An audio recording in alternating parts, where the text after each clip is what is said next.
This camera offered interchangeable lenses, a 20 megapixel 4/3 sensor, 4K video recording, raw image support, and even came bundled with 2 lenses in the box, and brand new it would cost just $350. So why is it that you've probably never seen or heard of this thing before? Well, this is the Yi M1, and it's probably one of the most ambitious yet quietly tragic entries into the micro 4/3 camera space that I've ever heard of, at least. Yi, which is short for Young Innovators, was a Chinese company that was better known for making action cams, before one day they decided to drop a full-blown mirrorless camera system out of nowhere. Sounds bold, right? Well, it kind of was. Maybe a little bit too bold, in fact, because just as quickly as they released it, the whole thing basically imploded for reasons we'll get onto in just a bit. But after spending some time shooting with this thing, I've actually come to realize that it had a fair bit of potential, and I think that all of this could have been easily avoided had they not made one big mistake. Anyway, before we start talking about all of that, let's first address one fairly obvious thing. This thing doesn't really look like a typical cheap and cheerful Chinese camera. In fact, it feels a lot more like somebody took a Leica T and then shoved a smartphone right up its ass. The back is extremely minimalist. There's no D-pad, no joystick, and no anything really. I mean, besides a touchscreen and a couple of physical buttons on the side here. That's about it. Now that's because the entire thing is operated via this giant touchscreen interface on the back here. You want to change ISO? Well, you swipe. If you want to change the focus mode, well, you swipe again. Need to adjust your drive settings? You guessed it, yet more swiping. Swiper, no swiping! It's a camera that's clearly designed to appeal to smartphone users, people who are used to tapping on screens rather than twisting dials. And all of that is fine and dandy, unless you're someone who's coming from literally any other camera system, because in that case this thing will feel slightly alien to you, and at times you're not quite sure whether you're shooting a photo or rebooting an old Samsung. And yet, despite all of that, it still kind of works. Once you get used to its rhythm, which is definitely weird at first, it does become surprisingly usable. Not exactly quick or intuitive, but usable. Thankfully though, they did leave a scattering of dials and buttons on the top plate here, including a command dial, a mode dial, shutter button, and even a dedicated record button for video. The build quality is actually surprisingly solid too. It has a magnesium alloy body and it feels nice in the hand. That's what she said!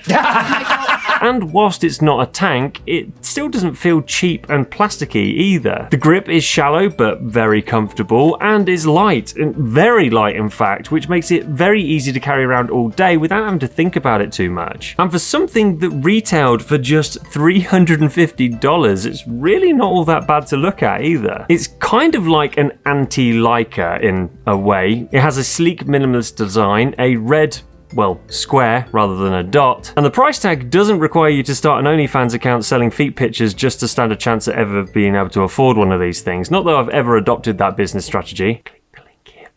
Now the only slight disappointment is that there isn't any built-in flash on this camera, though thankfully they did include a full-size proper hot shoe port on the top here for attaching a small, affordable but powerful flash gun like this awesome little IT30 Pro that was sent to me by Godox, who are also the sponsors of this episode. Now despite its small size, this thing supports full TTL and high-speed sync. It has built-in 2.4 GHz wireless, making it compatible with Godox's X-Trigger system, and has a fast USB-C chargeable battery, delivering up to 580 full power flashes with a single charge. It's controlled by a color touchscreen on the back and boasts a speedy 1.5 second recycle time, but honestly my favorite thing is that it actually comes with a built-in diffuser, allowing you to adjust the harshness of the light without actually having to carry around any additional modifiers. For around $75, it's kind of a no-brainer, so be sure to check the pinned comment below for more information. Anyway, of course, $350 for this thing was the original retail price, and that was all the way back in late 2016, so obviously the price will have changed since then. So how much did I actually buy this thing for? Well, firstly, let me mention that these things are actually really hard to find, like really hard. The M1 wasn't widely produced to begin with, and as you'll see a little later on, this thing flopped pretty hard, so most of the units ended up sitting in storage somewhere or quietly being binned. I've actually been looking for a copy of this for a little bit over a year now, but I did finally manage managed to find one through Buyee. And I picked this one up in really good condition for 17,360 Japanese yen, which is around $115. It even came with one of the two original lenses. This is the 12 to 40mm f3.5 to 5.6, though there is actually a reason why I got this thing so cheap. You see, this thing was listed as a junk camera, and if you've never bought any used gear from Japan before, then junk listings usually mean that the item either hasn't been tested, couldn't be tested because it wouldn't turn on or something worse, or they just did test it, found a fault with it, and rather not tell you that it's completely fucked and let you find that one out later on. Basically, it's one of the three, and it's just a total gamble as to which one you get. But given the rarity of this camera, I decided to take a punt on it anyway, and luckily, in my case, the gamble kind of paid off. It turns out that the issue was that it just had a completely dead battery, so after grabbing a few replacements on Amazon for around $30, the thing powered right up and has been running perfectly ever since. But anyway, assuming that you can actually find yourself one of these things in working condition, is it actually worth it, and can it take good photos? Well, inside it has a 20 megapixel 4/3 sensor developed by Sony, the same one in fact that you'll find inside cameras like the Panasonic GX8 and the Olympus Pen F, and those are well regarded cameras, especially for the time. So it's probably no surprise then that the M1 is absolutely capable of producing sharp, detailed images with solid dynamic range. The colors are clean and neutral, giving you a great starting point to work from in post. So overall, it's a much better performance than you'd perhaps expect from a camera with this kind of reputation. In fact, all of the images you're seeing here are raw files shot with this camera, which have been edited using my own presets that are also available to purchase from my website. Be sure to check out the pinned comment below for a link to my store, as well as a discount code that you can use at checkout to save yourself some extra cash if you're interested. But now we do need to look at video, and this is where things start to wobble a bit. Now on paper, the M1 can shoot 4K video, which for a $350 camera in 2016 is actually incredibly impressive. But there's a catch. You see, recording in 4K requires a crop, and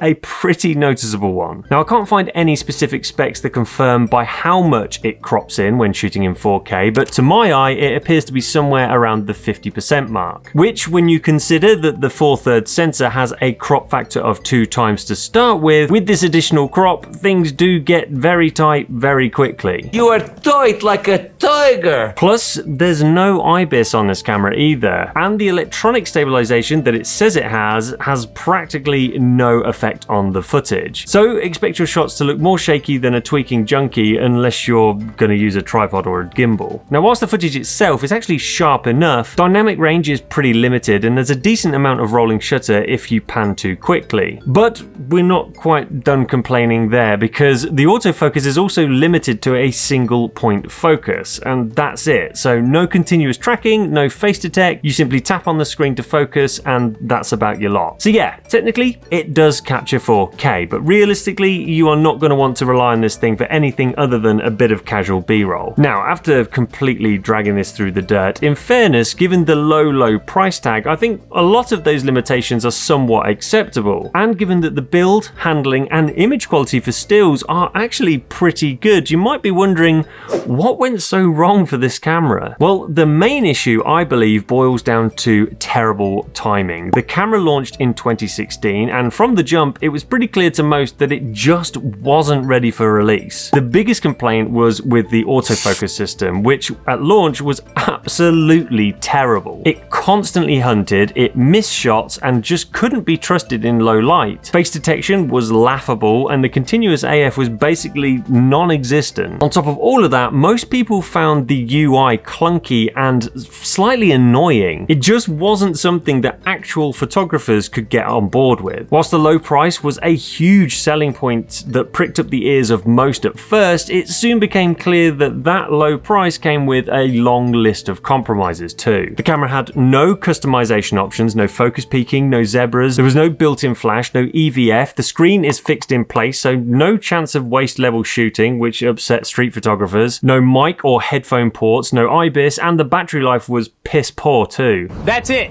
And then? Oh, and even something as basic as being able to shoot RAW and JPEG images simultaneously wasn't supported at first. You had to pick one or the other, and that kind of thing was maybe fine back in 2006, but not 2016. Add to that the fact that it was released by a company that nobody had ever heard of before, and suddenly you've got an uphill battle with no real chance of ever winning. Ultimately, the idea was solid, but the execution was half-baked, and so it was very quickly ripped to shreds online and tossed in the bin. But whilst that's where the story ends for most people, that wasn't actually the end for this camera. Yi actually continued to update and improve the M1 following its initial launch, and later firmware updates actually fixed a whole bunch of those early issues. For example, they added in RAW and JPEG shooting, they improved the startup times, and some of the UI elements were actually cleaned up to make the experience way less clunky. But the most important thing was that the autofocus was also significantly improved. I mean, it's still far from being groundbreaking, but on my copy at least, for casual street shooting, travel, or,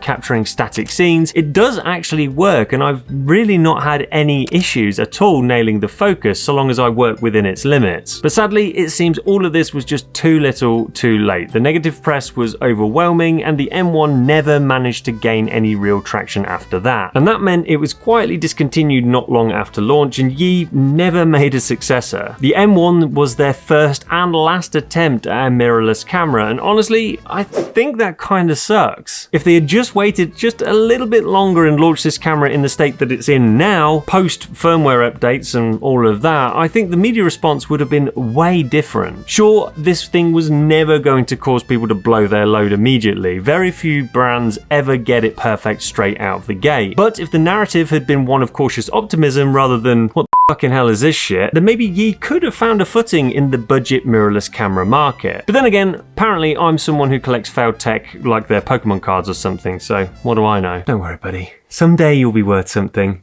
Maybe.